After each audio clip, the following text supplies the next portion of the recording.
If the cops say, or the cops know, hey, it's a bunch of young black youths walking around with hoodies on their heads who have been carjacking and committing assaults and robberies in the streets, and then you and your friends, you're a young black man, you're walking around with a hoodie on your head, and your friends got hoodies on their heads, y'all not doing anything wrong, but you meet the description of someone who has been doing something wrong, you may get the attention of police even though you didn't do anything. This is where the conflict comes in. This is where the over-policing, the conflict comes in. Well, you look like the type of suspect who's been doing the wrong thing. So now the cops are kind of on you and watching everything that you do. It creates this tension. You didn't do anything. They didn't do anything either, but they're there and you see that they're watching you, and now it creates this whole dynamic where shenanigans can happen, whether that's the fault of the cop or is the fault of the would-be suspect. For that, I say the following, and I say this as a black man in America who comes from the hood. I'm not in the hood, but I come from the hood, is that anything that if you look like or feel like or smell like someone who's doing the wrong thing,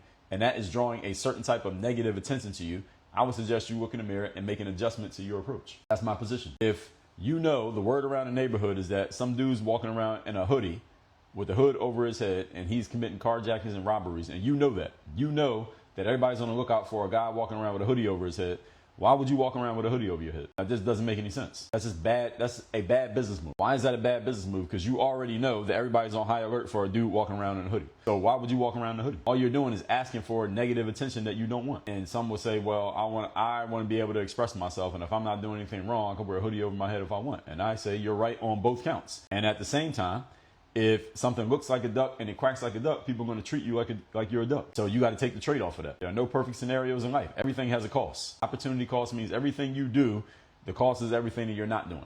And it's also known as a trade-off. So if you know that everybody's walking around knowing that a person with a hoodie over their head might do something wrong, and you're walking around with a hoodie over your head, and everybody's looking at you like you might do something wrong, and they're giving you a certain type of energy, and you're like, why is everybody giving me this energy? Well, mofo, you know why. That's how it goes.